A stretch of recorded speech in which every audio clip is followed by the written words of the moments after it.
भगवान व्यासदेव जी को आया देखकर पांडव उठकर खड़े हुए, उनकी अगवानी की, यथायोग्य पूजन किया। वक्ताओं में श्रेष्ठ भगवान व्यासदेव जी बोले, युधिष्ठिर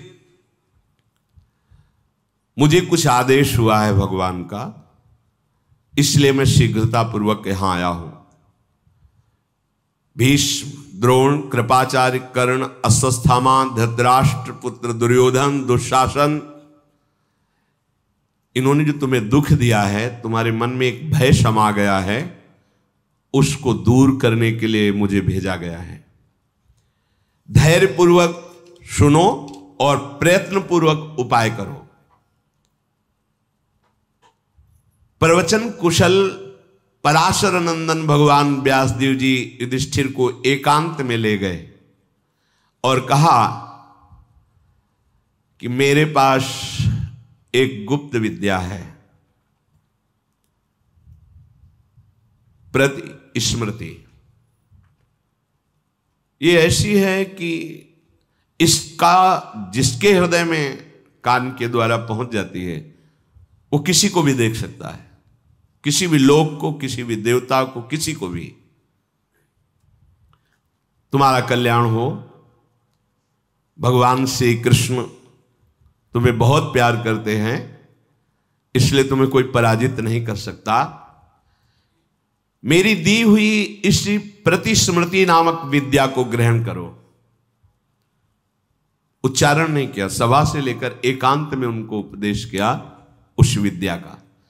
ये मूर्तिमान सिद्धावस्था है, इसके लिए साधन नहीं करना पड़ता। ये जो उपदेश करते तत्काल तुम उसके योग्य हो जाओगे। उसका उपदेश एकांत में किया, यहां कहीं लिखा नहीं। मेरे समान हो जाओगे, जहां जाना चाहोगे वहां पहुंच जाओगे, जिसे देखना चाहोगे देख लोगे। ये बड़ी गुप्त विद्या है और भगवान के आदेश से मैं तुम्हें दे रहा हूं, जिसे तुम एकांत में अर्जुन को उपदेश करना। और अर्जुन दिव्यास्त्र प्राप्त करने के लिए महादेव, देवराज इंद्र, लोकपाल वरुण, कुबेर, धर्मराज, इनके दिव्य अस्त्रों को प्राप्त करेंगे। ये विद्या के कारण ही वो देख पाएंगे इनको। और जब ये अर्जुन प्राप्त कर लेंगे तो महातेजस्वी हो जाएंगे, अजेय हो जाएंगे, कोई इनको परास्त नहीं कर सकता। इंद्र, रुद्र, अन्य लोकपाल इन्हें अपने दिव्यास्त्र प्रदान करेंगे। अब तुम इस वन में मत टिको, यहां से आगे बढ़ो, क्योंकि यहां बहुत से सिद्ध महापुरुष रहते हैं। तुम्हारे रहने से आना जाना लगा है, उनको विक्षेप हो सकता है। महात्माओं का विक्षेप पड़ने से निश्चित हानि ही होती है।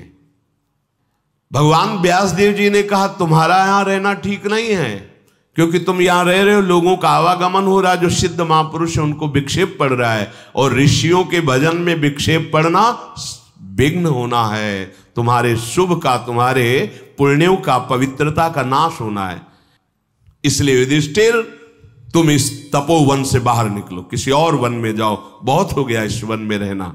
ऐसा कहकर त्रिकालदर्शी सर्वशक्तिशाली भगवान व्यासदेव जी ने धर्मराज युधिष्ठिर से कहा स्नान करके आओ, आचमन करो, आसन पर बैठो और फिर उस अति उत्तम विद्या प्रति स्मृति नाम की विद्या दी। और कहा ये इसलिए दे रहा हूं कि आप अर्जुन को उपदेश कीजिएगा एकांत में। और अंतर्धान हो गए। मेधावी संयतचित्त युधिष्ठिर ने उस विद्या को मन में धारण करके निरंतर स्मरण किया। समय प्रतिपल उसी विद्या की स्मृति में व्यास जी की आज्ञा से उस वन को प्रणाम करके, वहां के ऋषियों को प्रणाम करके, उनसे आज्ञा लेकर युधिष्ठिर जी ने कहा अगर हमसे कभी कोई भूल चूक हो गई, त्रुटि हो गई हो, आप लोगों के भजन में कोई विक्षेप लगा हो तो मुझे क्षमा कीजिए। सब ब्रह्म ऋषियों ने कहा आपके द्वारा कभी विक्षेप हो सकता है, आप जहां भी जाएं सुखी रहें और विजयी हों। युधिष्ठिर जी तपस्वी ब्राह्मण और अपने भाइयों के साथ वहां से विदा हुए। काम्यक वन में आगे जाकर फिर वहां निवास किया। कुछ काल के अनंतर धर्मराज युधिष्ठिर जी को व्यास जी का स्मरण आया, तो उन्होंने अर्जुन को एकांत में बुलाया। कुछ समय तक स्वयं उस प्रतिस्मृति विद्या का अनुष्ठान करके अनुभव किया। फिर एकांत में कहा, भगवान व्यासदेव जी ने आपके लिए आदेश किया है, शत्रुओं का दमन करने वाले अर्जुन जाओ पवित्र होकर आओ। अर्जुन का हाथ अपने हाथ में लिया और कहा कि जो प्रतिस्मृति विद्या दे रहे हैं इसमें आप किसी को भी देख सकते हैं, देवताओं को, ब्रह्म को, मनुष्य को, किसी को भी, जिसको चाहोगे उसको तुम देख पाओगे। जहां स्मरण करोगे तुम उसके दर्शन कर सकते हो, जहां जाना चाहोगे वहां जा सकते हो। सारी कलाएं इसमें छुपी हुई हैं इस विद्या में, इसलिए इस विद्या को स्वीकार करो।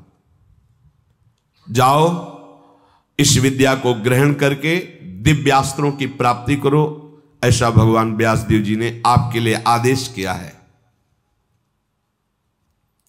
आज ये सारी पृथ्वी दुर्योधन के हाथ में हो चुकी है और वो मनमानी आचरण करने वाला है, इसलिए सारी प्रजा दुख में ही है।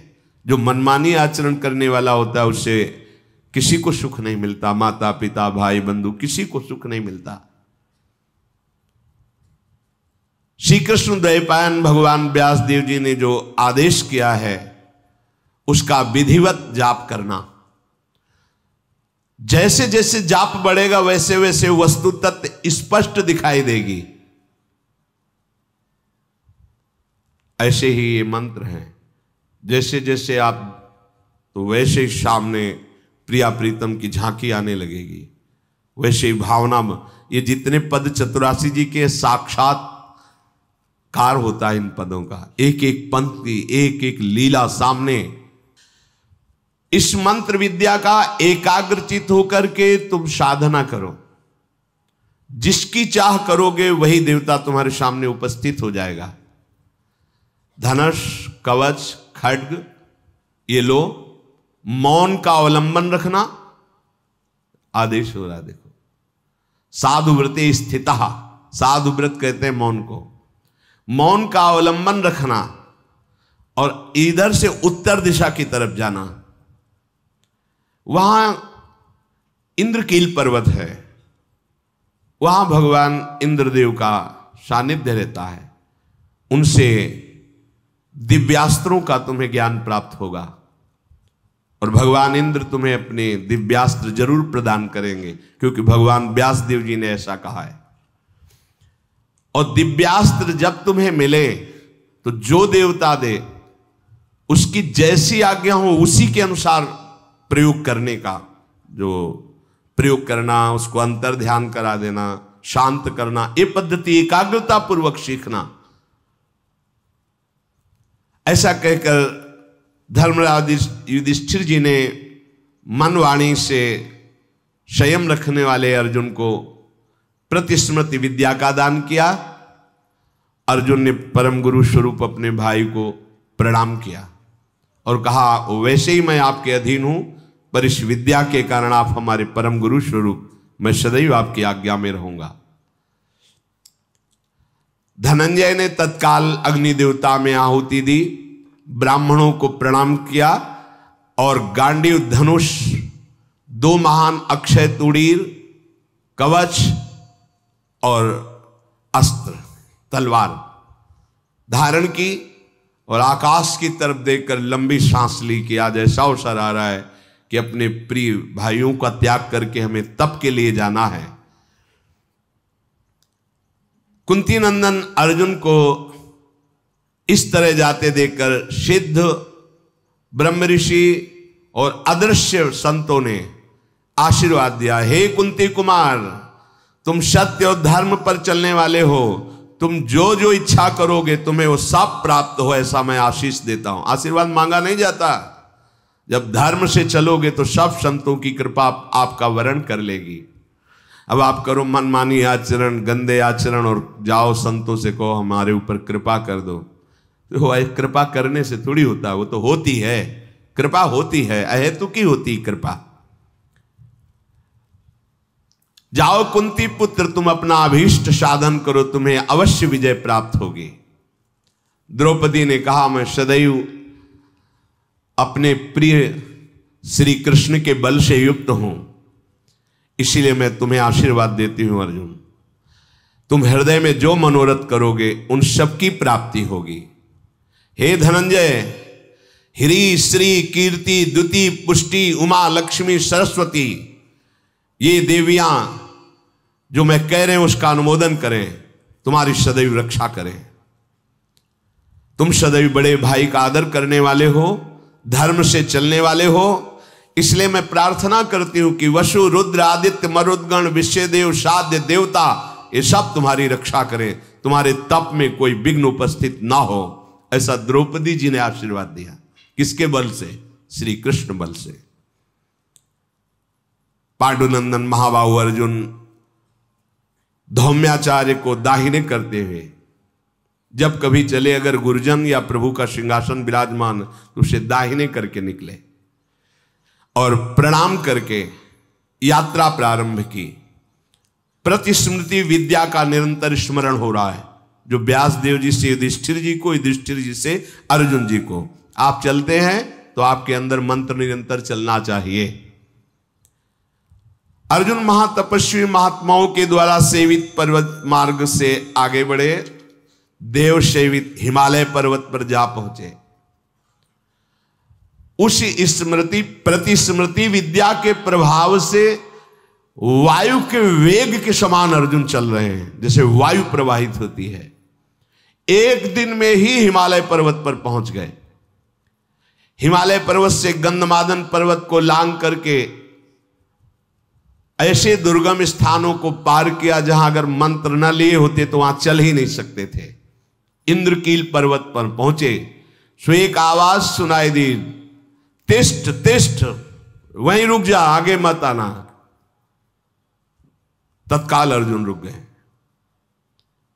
और देखने लगे आवाज कहां से आई। तो देखा एक वृक्ष के मूल भाग में एक वृद्ध महात्मा बैठे, उन्होंने रोक दिया, आगे नहीं। और बहुत ही ब्रह्म तेज प्रकाशित हो रहा है, सिर पर बड़ी हुई जटाएं हैं, कृष शरीर है। अर्जुन ने प्रणाम किया, तुम कौन हो? यहां धनुष बाण और कवच तलवार धारण करके क्यों आए हो? यहां कोई भी शत्रु नहीं रहता, यहां तो सब सिद्ध महापुरुष रहते हैं। इन अस्त्र शस्त्रों की कोई आवश्यकता नहीं, यहां तो शांत ब्रह्म ऋषियों का स्थान है, आगे मत जाओ। अरे ये युद्ध भूमि थोड़ी है जो तुम वीर बन करके यहां आ रहे हो। फेंक दो ये धनुष, तरकस फेंक दो। अब तुम उत्तम गति को प्राप्त हो गए हो, जाओ जिस लोक को चाहोगे उस लोक का सुख भोगो। अर्जुन ने कहा कि नहीं ब्रह्मर्षि, यह साधारण धनुष नहीं, गांडीव धनुष है। यह साधारण तरकस नहीं, अक्षय तरकस है। और मैं किसी लोक सुख के लिए नहीं आया हूं, दिव्यास्त्र सीखने के लिए आया हूं। आपके बार बार कहने पर भी मैं ये वीर वेश या गांडीव धनुष त्याग नहीं सकता। तो हंसते हुए कहा, अच्छा तुम्हें किसी लोक के सुख की आवश्यकता नहीं? नहीं तो भला हो तुम्हारा, मैं कोई ब्रह्म ऋषि नहीं हूं, मैं देवराज इंद्र हूं। प्रकट हो गए। मैं देखना चाहता था कि किसी लोकों की सुख की आकांक्षा तो नहीं तुम्हारे अंदर। अर्जुन शास्त्र नेत्रधारी भगवान इंद्र को देखकर प्रणाम किया और कहा, प्रभु मैं आपके लिए ही तो आ रहा हूं, आपसे संपूर्ण दिव्यास्त्रों का ज्ञान प्राप्त करना चाहता हूं। मेरा मनोरथ पूर्ण हुआ, आप मिल गए। देवराज इंद्र ने कहा, नहीं नहीं, जब तक देवाधिदेव भगवान शंकर का तुम साक्षात्कार नहीं कर लेते तब तक मैं तुम्हें दिव्यास्त्र नहीं दे सकता। भगवान देव देवेश्वर जे भी प्रसन्न होंगे तुम्हारे लिए कुछ अदेय नहीं रह जाएगा, हम सब कुछ दे देंगे जो चाहोगे। विश्ववंदित अर्जुन ने ऐसे वचन कहे, तुम्हें त्रिनेत्रधारी भगवान शंकर भूत भावन महादेव जी का तप के द्वारा आराधन करके प्रसन्न करना होगा, और जब वो अपना पाशुपतास्त्र दे देंगे फिर तुम्हारे लिए कुछ अदेय नहीं है। अर्जुन से ऐसा कह करके भगवान देवराज इंद्र अंतर्ध्यान हो गए।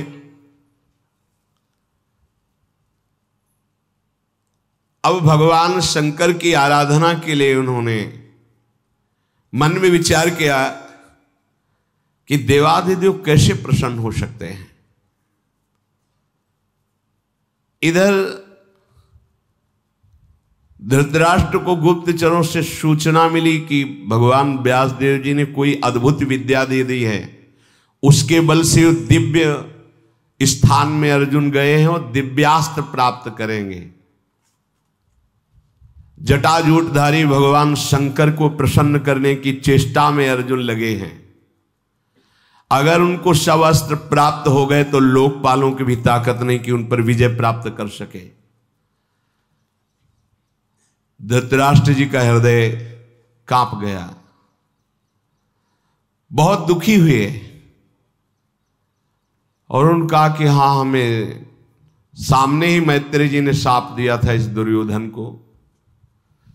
हमें लगता है 13वां वर्ष आने के पहले ही सर्वनाश हमारे परिवार का हो जाएगा। वो द्रौपदी के अपमान को नहीं सह सकते पांडवजन। ये कर्ण भी ऐसी कठोर बातें कह दी है, पांडव इसे भी क्षमा नहीं करेंगे। जब भीमसेन, यदुकुल तिलक, वासुदेव श्री कृष्ण का साथ लेकर युद्ध में उतरेंगे, मुझे लगता है शकुनी, दुर्योधन, कर्ण, दुशासन सब मारे जाएंगे। क्या हो सकता है, मेरे पुत्र कैसे जीवित रहे, ऐसे विचार में धृतराष्ट्र जी, और कैसे भगवान महादेव प्रसन्न हो, ऐसी चेष्टा में अर्जुन जी। अर्जुन तपस्या के लिए दृढ़ निश्चय करके बड़ी उतावली के साथ चले और एक भयंकर कंटकाकीर्ण वन में पहुंचे, जहां समीप में सुंदर नदी प्रवाहित हो रही थी। हिमालय का शिखर है, पवित्र शीतल वायु चल रही है। उस स्थान के दर्शन करके मन में निश्चय हुआ कि यहीं भगवान शंकर की आराधना करेंगे। महातेजस्वी दृढ़ संकल्प वाले अर्जुन ने उस प्रदेश में तपस्या में संलग्न होने के लिए स्थान चयन किया और कुशा की लंगोटी लगाई। कुशा बहुत दुखद होता है, छू जाए तो त्वचा को चीर दे। लंगोटी लगाई और एक दंड समीप में रख लिया और अपने गांडीव, धनुष और तूणीर को वृक्ष की डाल पे से टांग दिया और हाथ जोड़कर भगवान शंकर की स्तुति करके निरंतर भजन में लग गए। 1 मास तक 3 दिन 3 रात कुछ नहीं खाना, उसके बाद सूखा पत्ता लेकर के पाना।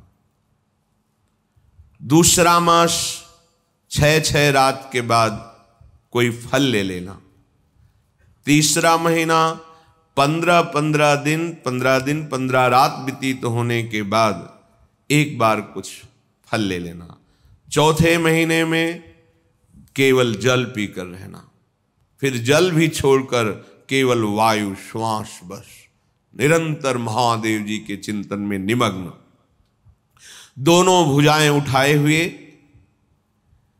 कोई सहारा नहीं, पैर के अंगूठे के अग्रभाग पर खड़े होकर के भगवान शिव के मंत्र का जप करते हुए आकाश की तरफ दृष्टि रखे हुए एकाग्र चित्त से उपासना कर रहे हैं।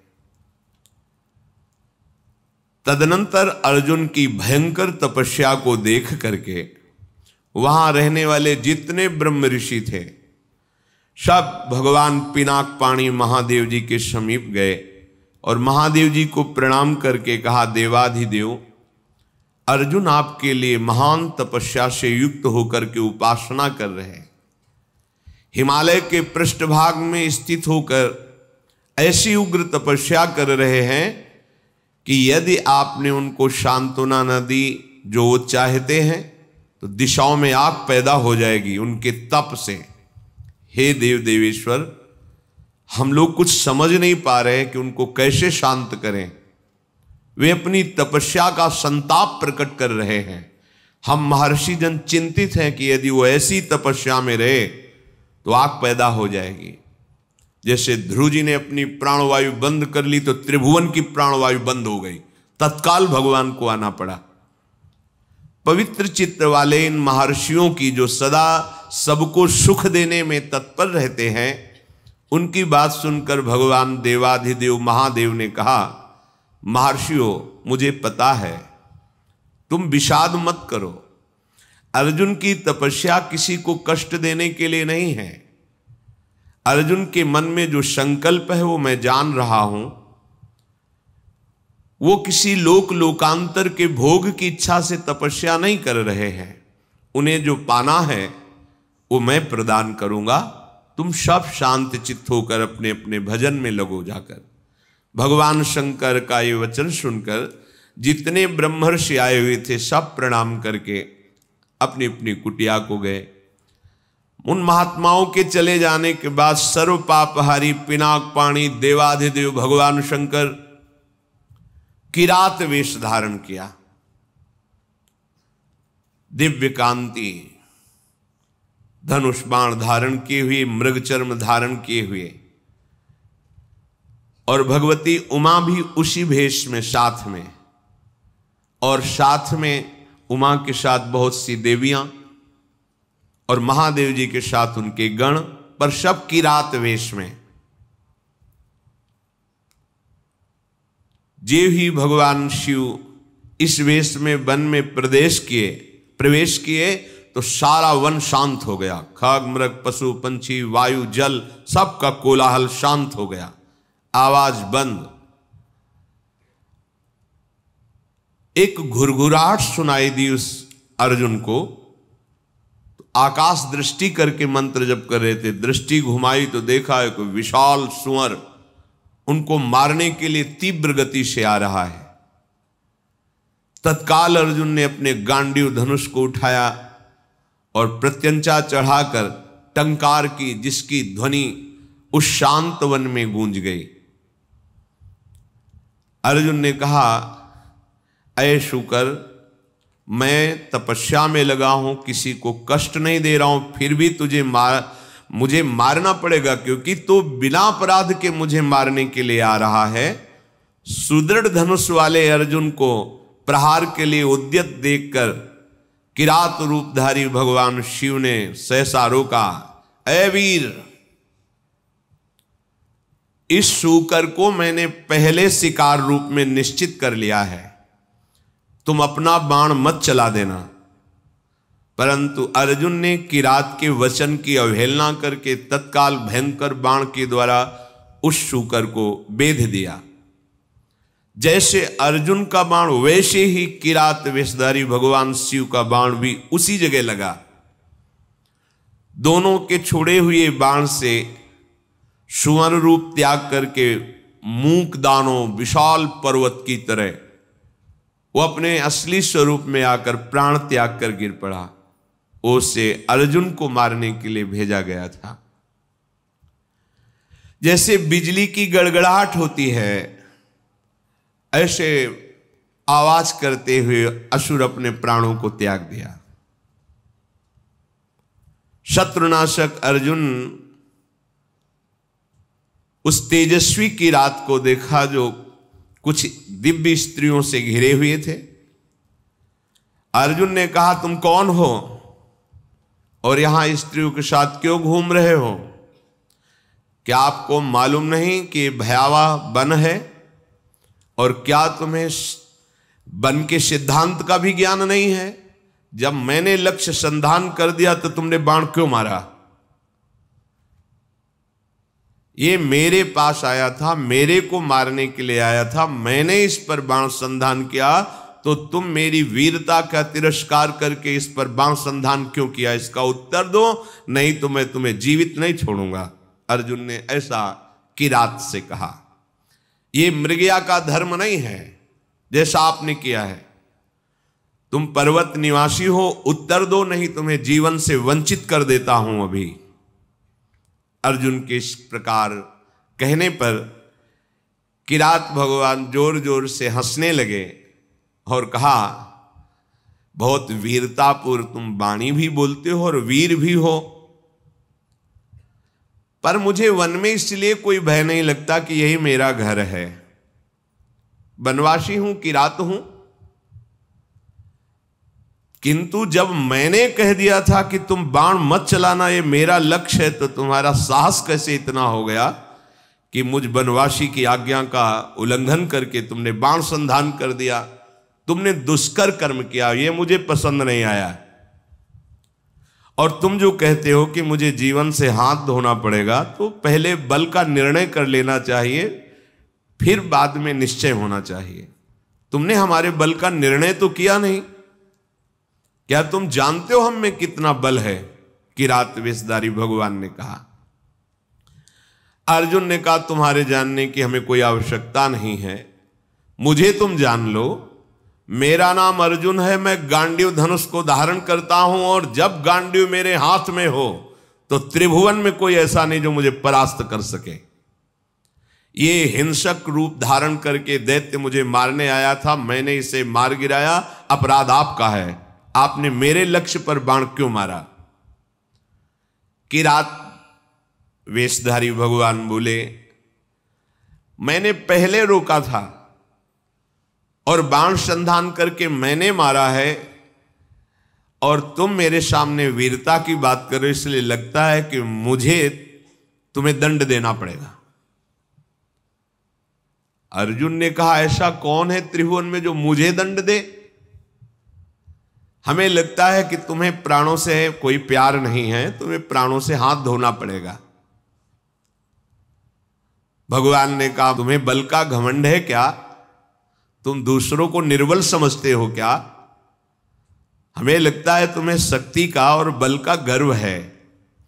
तो धैर्यपूर्वक हमारे सामने तुम अपना बल प्रदर्शन करो, मैं खड़ा हूं। पर जब मैं बाण छोड़ूंगा तो तुम खड़े नहीं रहोगे। किरात की ये बात सुनकर अर्जुन को बड़ा क्रोध है कि एक वनवासी किरात हमको ललकार रहा है। तत्काल भगवान शिव का ध्यान करके बाणों का संधान प्रारंभ किया। जितने भी बाण जा रहे हैं उस कोई घाव नहीं पैदा करे, सब लीन होते जा रहे हैं। और बार बार किरात कह रहे, और संधान कर। अर्जुन को समझ में नहीं आ रहा कि आज तक तो ऐसा नहीं हुआ। बाण गया, अक्षय तूणीर है, बाण गया, लक्ष्य वेदा है, तूणीर पे आ गया है। ये तो लीलता जा रहा है। बाण जहां जा वो अंतर्ध्यान उन्हीं के शरीर में होता जा रहा है। अर्जुन ने बाणों की वर्षा, झड़ी लगा दी। भगवान जो किरात वेश में कोई चेष्टा नहीं कर रहे, जहां बाण जाता है वहीं समा जाता है, अंतर्धान हो जाता है। 48 मिनट तक बाणों की झड़ी लगाते रहे, कोई खरोच भी नहीं और एक भी बाण वापस नहीं हुआ। सारी बाण वर्षा व्यर्थ देखकर अर्जुन को बड़ा आश्चर्य हुआ और कहने लगे, धन्य है किरात, धन्य है। वास्तविक मैंने ऐसा वीर नहीं देखा तुम्हारे जैसा। हिमालय शिखर के समान तुम निश्चल खड़े हो, और महाप्रचंड गांडीव धनुष से छूटे हुए बाण तुम्हें तनिक व्याकुल नहीं कर पाए। शास्त्रों बाण संधान किया पर तुम्हें खरोच नहीं हुई। एकमात्र मेरे आराध्य देव भगवान पिनाकपाणी शिव के सिवा कोई दूसरा ऐसा नहीं हो सकता कि जो हमारे गांडीव धनुष की चोट सह जाए बाणों की। और यदि तुम रुद्रदेव से भिन्न हो तो अब मैं जितने मंत्र जानता हूं, अस्त्र जानता हूं, सबका प्रयोग करके तुम्हें नष्ट कर दूंगा। अर्जुन ने जैसे आग्नेय अस्त्र मिले हुए थे, उन सब अस्त्रों का प्रयोग भगवान शिव पे किया। सैकड़ों दिव्य अस्त्रों का प्रयोग किया, पर सब अंतर्धान जा करके शांत हो जाते हैं। भगवान किरात वेशधारी हंसते हुए बोले, और करो, और बाणों का संधान करो। अर्जुन ने देखा अब तूणीर में एक भी बाण नहीं रह गया, तो उन्होंने विचार किया कि भगवान अग्निदेव जी के द्वारा ये दिए हुए खांडोप्रस्थ जलाने के लिए तूणीर थे, इनका अक्षय शब्द नाम है, अर्थात कभी खाली ही नहीं होंगे। तो कर तुम अकर तुम अन्यथा कर तुम सर्व समर्था सा ईश्वरा, देवों के भी देव महादेव। एक भी बाण तूणीर में नहीं बचा। सारे बाण नष्ट हो गए, अब मैं क्या करूं?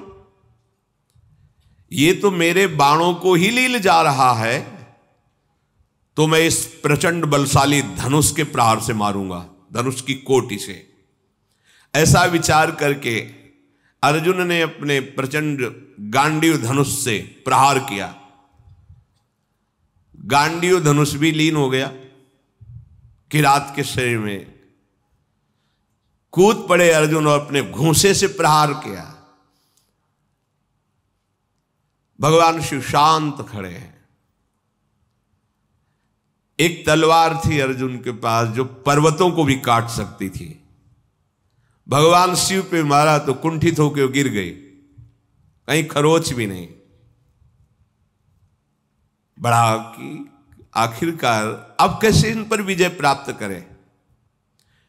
किरात रूपधारी जो भगवान थे, भगवान ने कहा, अभी वृक्ष है, शिला है, इनसे प्रहार करो। कुंती कुमार अपने बल से पर्वत की शिलाएं उठाकर प्रहार करते हैं, कोई फर्क नहीं। अब भगवान शिव ने कहा, हो गया, अब हम प्रहार करते हैं, तुम सहो। दौड़ करके किरात ने अर्जुन को अपनी भुजाओं में फंसाया और मुष्टि प्रहार किया। बड़ा भयंकर शब्द हुआ, अर्जुन का अंग अंग टूटने लगा भगवान शिव के घूंसे के प्रहार से, मानो उनकी भुजाओं में मूर्छित हो रहे हैं। देवादिदेव महादेव जी के अंगों से फिर भी प्रयास करके वो लड़ रहे हैं। एक एक अंग उनका टूट रहा है।